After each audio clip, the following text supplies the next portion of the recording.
това видео ще говоря за сиботерминчето. Мина вече месец и нещо, така че възнамерявам да го спирам. Имам още хапчета, но не смятам да свалям повече килограми. Виждате в момента колко смъкнах. Близо 7 кг. Не смятам да свалям повече, защото както е тръгнал ще стана 90 кг. Имам още може би над 20 хапчета. Не искам да свалям повече. Това нещо ще си го запазя може би за следващия цикъл на пролет или лятото в началото, който ще започна. Паралелно с него сигурно ще вкарам и сиботермина, да ми е по-лесно да спазвам калориен дефицит. Целта пак ще е същата. Изчистване на подкожни мазнини. Има вероятност и тогава да се пусна на някое състезание по вдигане от лек. Не знам точно по това време какви състезания ще има. Лятото обикновено има турнири. Възможно е така да се пусна. Няма да се подготвям за него, просто удоволствие, както казвам. Тренировките главно ще са ми насочени с по-леки килограми, а и като се пази диета не е много препоръчително да се вдигат много големи тежести.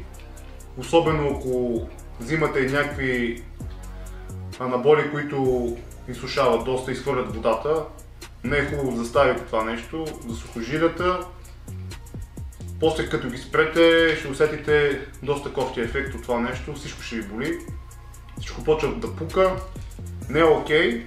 Аз тогава ще съм точно на такива препарати, които изхвърлят вода, по-точно не задържат вода.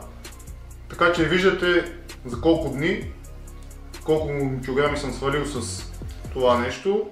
Определено действа, който го е взел, би трябвало да има ефект. 7 кг не се свалят толкова лесно, а не съм пазил диети, но ям по-малко, което е факт.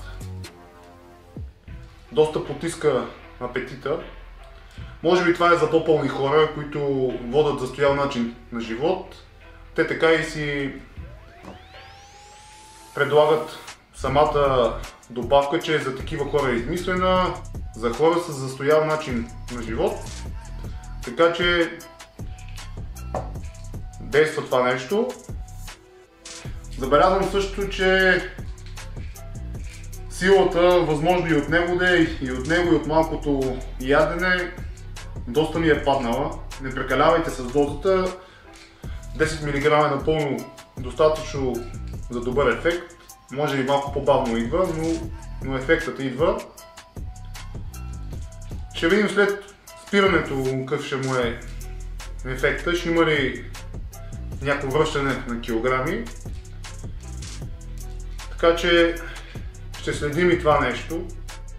Това е за мен от сиботерминчето, което тествам. Както ви казах, днес го приключвам. Виждате какъв е резултата. Сами си направете изводите. Чао от мене!